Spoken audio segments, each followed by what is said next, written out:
Excelsior, true believers! You are about to embark upon a journey, a trip to the 70s and 80s when mighty Marvel Comics ruled over all. The Defenders, Doctor Strange, the Champions, Deathlock, the Submariner, the Incredible Hulk, Killraven, the Son of Satan, the Macabre Man-Thing, and all your other Bronze Age favorites every week appearing on Defenders Dialogue. Now here are your guides, Christopher Golden and Brian Keene. Excelsior, true believers. Excelsior indeed, and Christopher Golden, welcome back to Defenders Dialogue. Thank you, Brian. It's a pleasure to be back. It's a pleasure to have you back. It's weird to not have done this for a few weeks, especially because I wanted to know what happens next. It was like the Man-Thing went on hiatus, and I was waiting to find out what happened. Yeah, I apologized to listeners last week. As I said, we've had a lot going on. We've had an election here in the country. And then I was sick and couldn't talk, and you've had some stuff going on. Yeah. But yeah, we're back with it now. This week we're doing Giant Size Man-Thing, issue number 2, a very fun issue. Yeah, really fun. And also, again, I just, every time we cover Giant Size Man-Thing, I shake my head and think, I just still am like, how did this happen? How did they publish a comic book called Giant Size Man-Thing? I mean, it's just a weird, you can't also, and this could be construed as a dad joke, and maybe it's only because I'm a middle-aged dad, but how did they never publish a Giant Size Giant Man?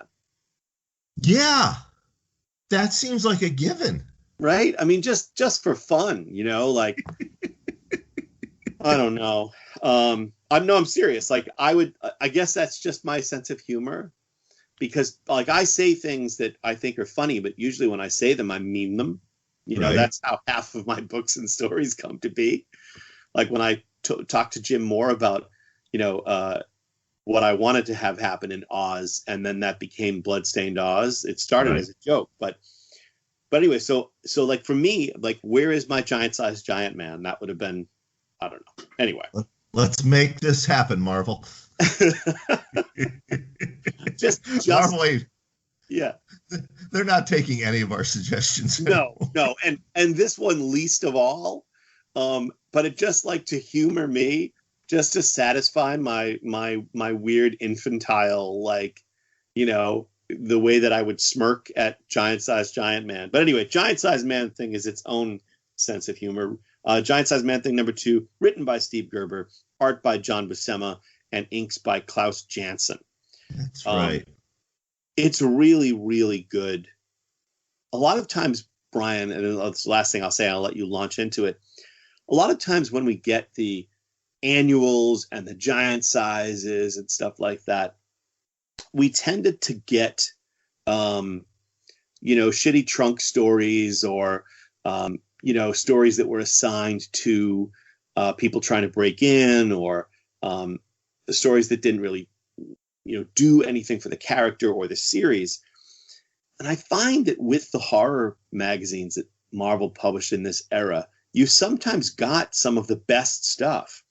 The thing that jumps to mind immediately is, I want to say it was Giant Size Chillers number 1, which was the one with Dracula that introduced Lilith, the daughter of Dracula. Yes. Favorite Dracula stories, and it appeared in a Giant Size. And here again, because you've got the writer of the series, Steve Gerber, instead of somebody who's just pinch hitting, and you've got great arts, a great art team on it, you get a really fun story. But go ahead. Absolutely, yeah. The story is called Of Monsters and Men, and we open with the Man-Thing standing in the ruins of the F.A. Schist construction camp. We're told that this is some months after its final destruction, of course, which we've done on previous episodes. Yeah, we get a recap of sort of the history that Man-Thing has with F.A. Schist. Suffice to say, I mean, presumably those of you who are listening to this, the three people listening to us, are familiar with this, but F.A. Schist was a sort of tyrannical millionaire developer who wanted to build an airport in the Everglades. He had this construction camp and constantly ran afoul of the Man-Thing. F.A. Schist wanted to kill the Man-Thing. F.A. Schist is now dead, as is the guy who F.A. Schist hired to track and kill the Man-Thing. And I bring that up because it's going to be pertinent to our story.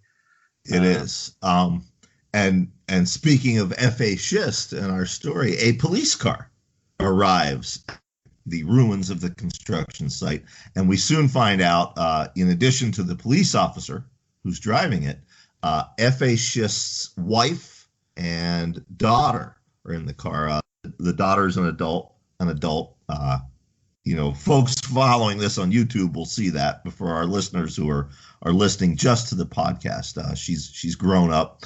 And the two of them are there to see where Schist died. They look around the ruins, and the mother is saying she should have taken an active part in this investigation from the very start. And they're looking around, and the daughter is sort of staring off into the swamp. She's conflicted with emotions, and of course that draws the Man-Thing because he's empathic. He knows that her sorrow relates to F.A. Schist, the man who destroyed and tried to destroy him. He cannot reconcile his impressions of that loathsome man with the emotions he reads in Schist's daughter, Carolyn. So, in other words, Carolyn Schist is the daughter of a Trump-like developer, but Carolyn herself is unlike any of Trump's offspring. Right. So yeah, this is not Ivanka. Yes, exactly. And so once Carolyn spots the Man-Thing, she runs and is screaming for help from the officer who has accompanied her and her mother into the swamp. The cop, of course, does what anybody with a gun in hand would do upon sighting the Man-Thing. He shoots the Man-Thing, but of course it does absolutely nothing. When his gun, I loved this, when his gun runs out of bullets, Brian, he hurls the gun at the Man-Thing, and it plops into the Man-Thing's muck and is absorbed into the Man-Thing's body.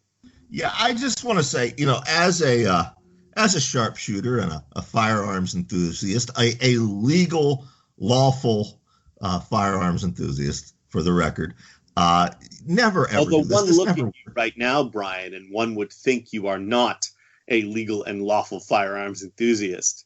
One would think you are sending mail bombs at the moment. Well, you said off the air that I look like Mandy Patinkin's character on Homeland. You do. At this Actually, point. you look, and I know you're going to post the screenshot that you took of yourself. You look uncannily like Saul Berenson in Homeland right now, like uncannily. Throwing your gun never works. Hitting someone with your gun will work if you run out of bullets. Throwing the gun never works well. It is pretty funny. It is. I like the fact that that's then, of course, the Man-Thing makes short work of the cop. One of the other things I love in TV and movies and comics is that the Man-Thing hurls the cop with such force at a fallen log, it appears, that the wood shatters, and the cop is fine, basically. Yeah. He's injured his arm, but I'm sorry, but if you throw a human body at a fallen log with such force that the log shatters, the body's going to shatter too. I mean, correct me if I'm wrong, Brian. I know you have experience hurling human bodies at fallen logs. No, you are correct. So anyway, the three humans, they wisely flee.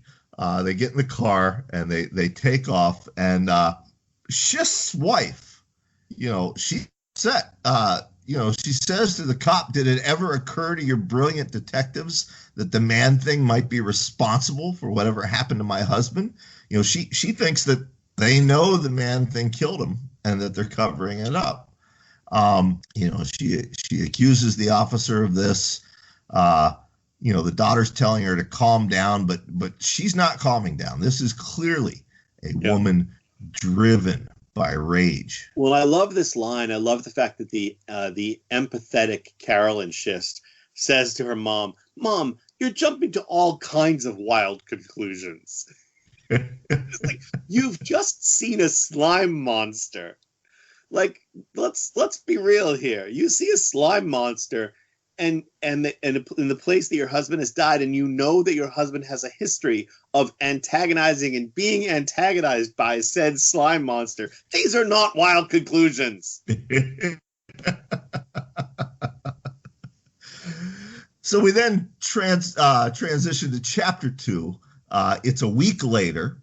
We are now in an exclusive suburb of Miami, and there's this gorgeous house where we are told that the world's foremost scientists from every major research corporation and foundation in the United States are gathering. Yeah, I like this because, F.A. Schist had gathered basically like hunters and, assassins and things. And Mrs. Schist has instead gathered a variety of scientists, as you said, including people representing museums. Dr. Dane Gavin of the New York Ecological History Museum. I'm going to go out on a limb and say that's probably not real. And Dr. Dane Gavin says, look, she's offering $1 million to anybody who will hunt and kill the man-thing. And Dr. Gavin says, well, look, the museum is not going to kill the man-thing, but we will take your $1 million as a donation to the museum, and we will hunt and capture the man-thing for a study. We'll capture him alive. And Mrs. Schist says, okay, since you're the only one saying that you'll actually catch him, I'll go for that. But if I can prove that he killed my husband, you have to kill him. And Dr. Gavin agrees to that stipulation. They have a deal. Go ahead. Yeah, then more weeks pass, and Dane Gavin and Mrs. Schist bring in Stark Industries, run by, of course, Tony Stark, a.k.a. Iron Man, and they build a new trap in the Everglades, a trap designed with one purpose: to catch the man-thing. Now, Brian, I am nothing if not the master of the inappropriate tangent, but because of the subject matter of this story, a scientist self-experimenting, going awry, all of this stuff is how we got to the man-thing with Ted Sallis to begin with.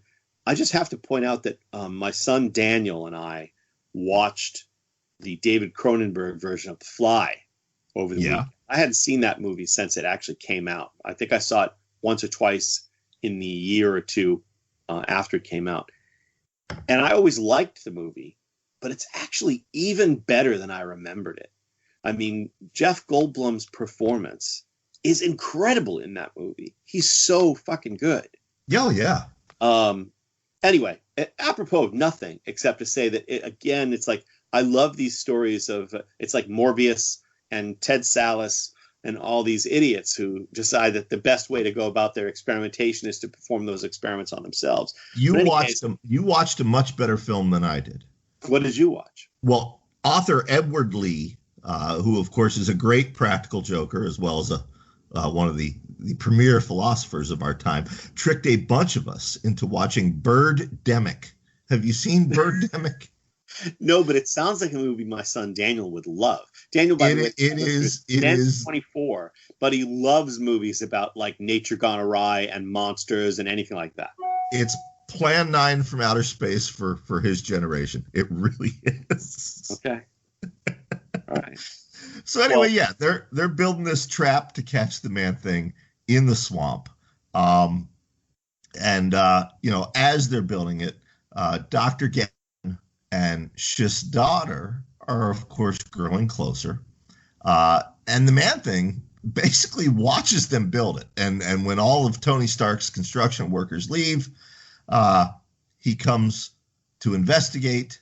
And while Gavin and the daughter are growing closer around the campfire, the trap is sprung. Yes, the trap is sprung. And it's an effective trap, Brian.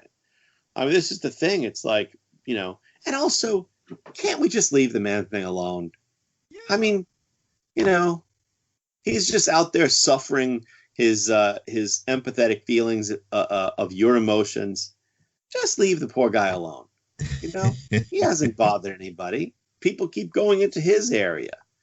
It's like, there are certain parts of the world where, if you go to that part of the world, you might get eaten by lions. But if you get eaten by lions in that part of the world, well, you shouldn't have been with the lions. That's right. It's not like the lions are coming into your house. Don't go where the lions live. Well, this trap that Tony Stark designed works a little too well. I don't know if you're hunting a lion, I don't know that or if you're trying to capture a lion, I don't know that you'd want to kill it. But they're trying to capture the Man-Thing, and it seems that they kill him because he basically boils alive. He becomes Man-Thing soup in many ways. Yeah. He's a bubbling, nearly amorphous heap, a big can of Man-Thing soup, chunky style. There you go. And by the way, kudos to Buscema and was it Jansen? I can't remember. Yeah. On the art here. There's some great panels in here. I love it. So days pass, and the Man-Thing, curiously, wakes up intact in the swamp. Yeah. What I love about this, Brian, is that now, and again, I'm, tangenting here again, but what I love about this is, and most of you listening to this will understand exactly what I mean, so we probably could just stop covering the rest of the issue at this point. But it becomes King Kong now. Oh, yes, absolutely. The plot of this is King Kong. They've captured the Man-Thing. They've put him in this environment that at first appears to be the swamp, and they've replicated the climate and the microcosmic conditions of the swamp. And then it's sort of like the Man-Thing Truman Show. He wakes up and then he walks enough and he walks into a wall. He realizes he's actually trapped, but he's confused. He doesn't know where he is, and he can't see his observers. But the scientists from the museum are observing him. The press is desperate to get a look at him. And Dr. Gavin says, "Look, it's not going to happen. He's here for research. He's not for a sideshow." And he's pissed. However, there is a conversation that's about to happen to decide the Man-Thing's fate. That's right, because Dr. Gavin's not the only one that's pissed. Somebody at the Baxter Building is watching this news coverage, and we see an orange rock-covered hand reach out and turn off the television, and he says, shut up. That's right. It's Ben Grimm, the ever-loving blue-eyed thing, no stranger, of course, to Defenders dialogue, along with Johnny Storm, the Human Torch. And Ben is pissed because, as we've covered on this show before, he knows who the Man-Thing really is. He knows that there is a man under all that gunk, much like there's a man underneath his rocky exterior. Much like there's a man underneath Brian Keene's beard. That's right. That's right.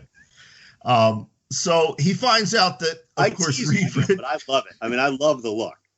I'm keeping the look. I was a guest of Thought Bubble. The big Comic Con in the UK. They had me as a guest for digital event last week, and I thought about shaving the beard off, but I kept it. And so many comments, all like yours. Wow, you look just like the guy on Homeland, which is why I started watching Homeland this week. Yeah, no, it's great. It's great. Anyway, and the other thing I want to say, again, apropos of nothing, is because of this period in which this was created, Reed Richards is actually cool. So even though he's like even though he's a brilliant sort of douchebaggy scientist,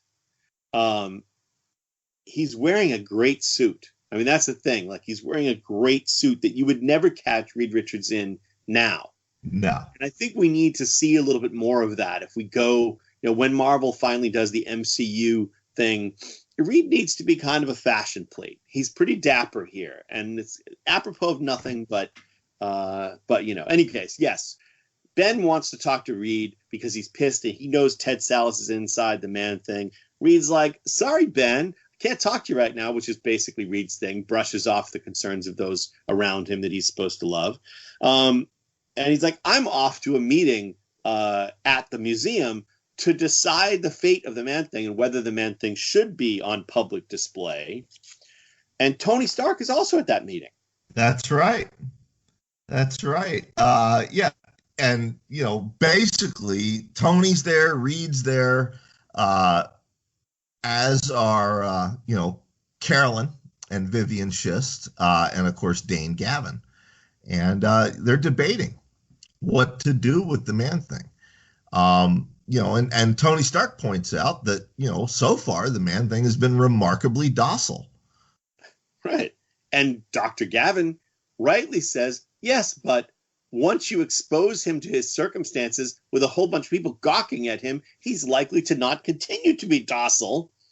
And Reed says, oh, Tony and I will be there to supervise ourselves because I'm a total douchebag and it doesn't matter what anybody else thinks.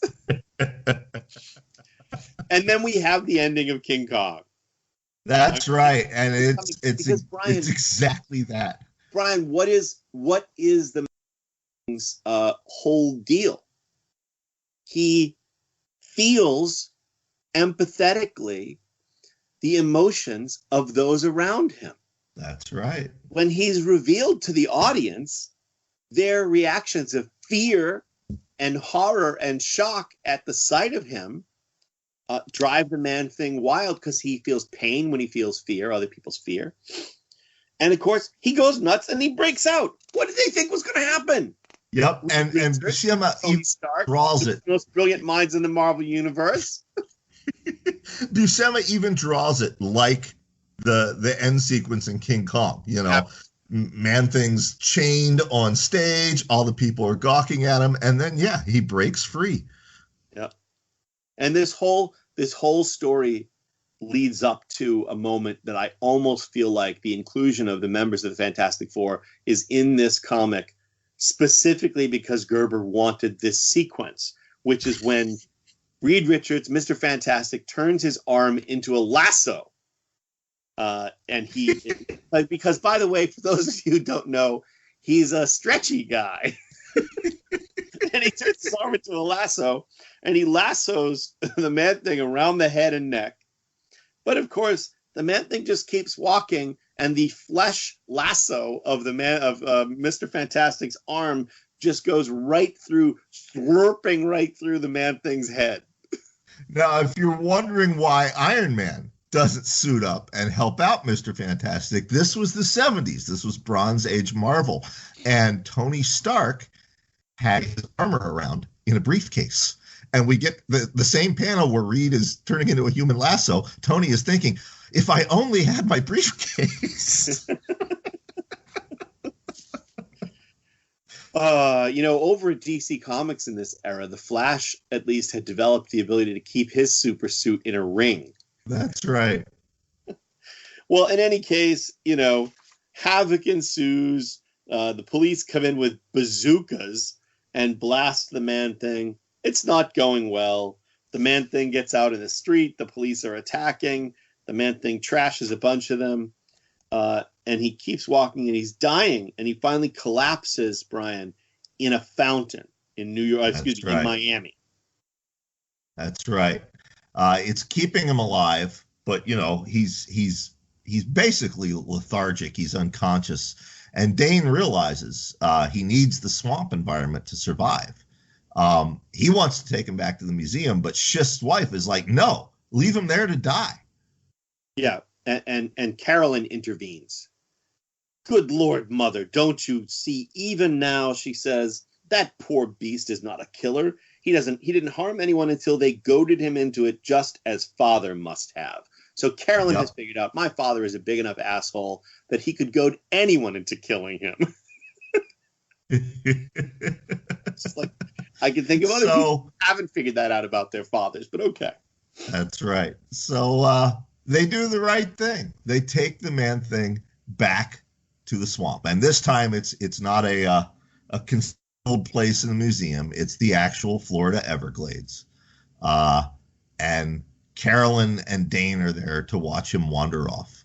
But Dane says that he is determined to unlock the secret of that creature. So I suspect, as we continue with this series, Chris, that we have not seen the last of him.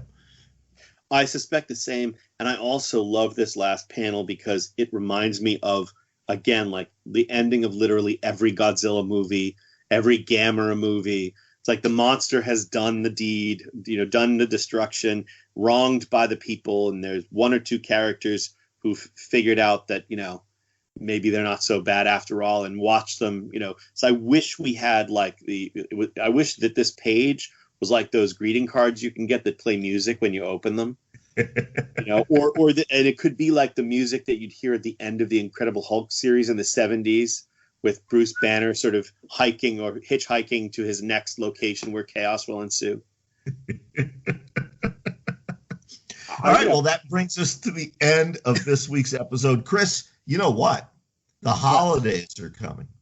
They are. And you know what would make a great gift? One of the many books by our engineer, Matt Wilderson. Matt, of course, not only an author and a podcaster, but he's the guy that makes us sound good every week.